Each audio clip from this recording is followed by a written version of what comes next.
কি দিনকাল আইছে কোন তো আপু ভাইয়ারা সাল পাল মাছ গোস্ত ছাড়া ভাতই খাতেছে না গোস্ত নাই দি দাও আর বড় বড় মাছের চাকা ভাজি ভাজি দাও ফাইন করে খাই ওঠে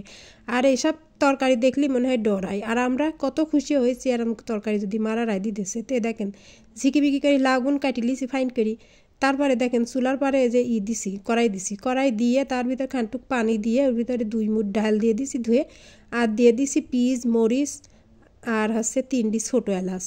দিয়ে এই যে ডালটা ফাইন করে সিদ্ধ করে নেব ডালটা সিদ্ধ হয়ে গেলে তার ভিতরে দিয়ে দেবো এই যে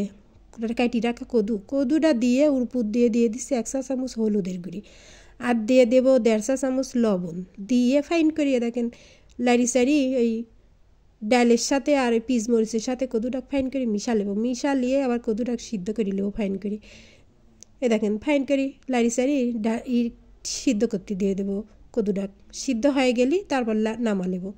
এ দেখেন এইসব নাদা সহজ কিন্তু এত স্বাদ যে এসব নাদার ভিতরে যে এইসব তরকারির ভিতরে যে এত স্বাদ রে ভাই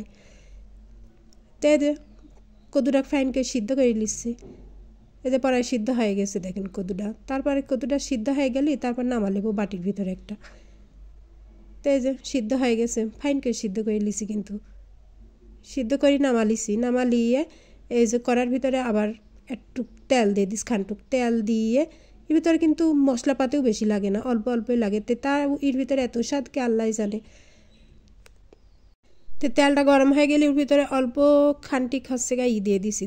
দিছি জিরিটা ভালো করে ভাজা হয়ে গেলে তারপর দিয়ে দিস 4টি পেঁয়াজ কুচি দিয়ে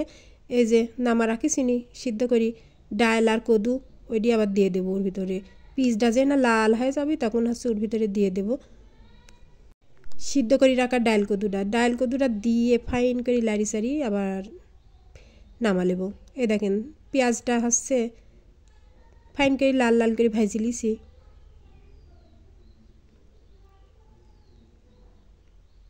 ফাইন করে লাল হয়ে গেলে পিসটা ফাইন লাল হয়ে গেছে যখন তখন এর ভিতরে ঢেলে দিছি হচ্ছে গা সিদ্ধ করে রাখা ডাল কদুটা দিয়ে দেখেন এখন পিসের সাথে ফাইন করে লাড়ি সারি লিছি কি যে সুন্দর ঘিরান বাড়ায় যখন এই তেলটা দিই ফাইন লাগে গন্ধটা আমার থেনে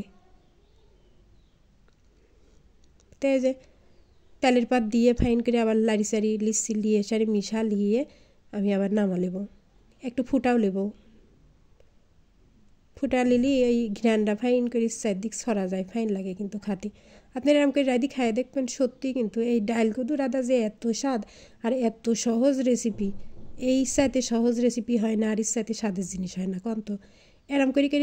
যদি সবজি মবজি যদি সালপাল না খাই তাহলে কি হয় সালপাল সবজি পাতেই লিতে চায় না এই দেখেন ফাইন করে আবার নামা লিয়ে এই যে আবার রান্না করা শেষ তে আমার রেসিপি যদি ভালো লাগে থাকে তাহলে অবশ্যই লাইক কমেন্ট করবেন আর আমার পেজের পাশেই থাকবেন ধন্যবাদ।